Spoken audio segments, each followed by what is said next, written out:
ఇంకెందుకు ఆలస్యం పదవ పట్టుపడదాం. మనం అక్కడికి వెళ్ళకూడదా? వాణ్ణే ఇక్కడికి రప్పించి ఇదయ్యో బ్రహ్మ. ఒరేయ్ చిలపోయ్, ఇటు రావోయ్. చిలపోయ్, ఇటు రావోయ్. 3 కోతులు ఒకే చోట చేరాయి. ఎరా చిలపోయ్, బాగున్నావా? ఆ తరిగుండ లక్ష్మీ నరసింహస్వామి దయవన్న నేను బాగానే ఉన్నాను. మీ సంగతి ఏమిటి? ఒరే జలపాయ్, నేను అందరికి బాగానే ఉన్నాను కానీ అసలు విషయం చెప్పరా? ఏ విషయం అది? నువ్వా బాల్య స్నేహితుడివి, అడగకూడదనుకో, అడగక తప్పగా అడుగుతున్నావు.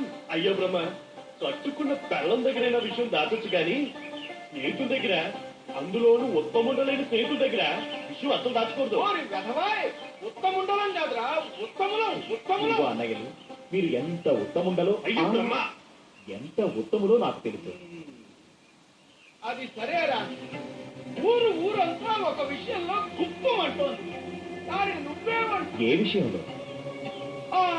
తెలియని తరక్కురే, నాకు అక్కడే మండుకొస్తుంది. మండుకొస్తుంది.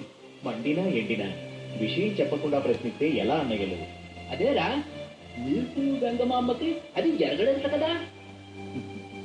అది అంటే ఏది? అదే నోయ్ శోభనం. శోభనం అంటావేమిట్రా? వెంకమ్మ వీడిని మొగుడుగానే ఒప్పుకోవటం లేట. ఎరా నిజమేనా? తెలిసి తెలియకుండా ఒక ఆడపిల్ల మీద నింద వేయడం, అందులోనూ బాల్యమిత్రుడి భార్య మీద నింద వేయడం మంచిది కాదేమో ఆలోచించండి.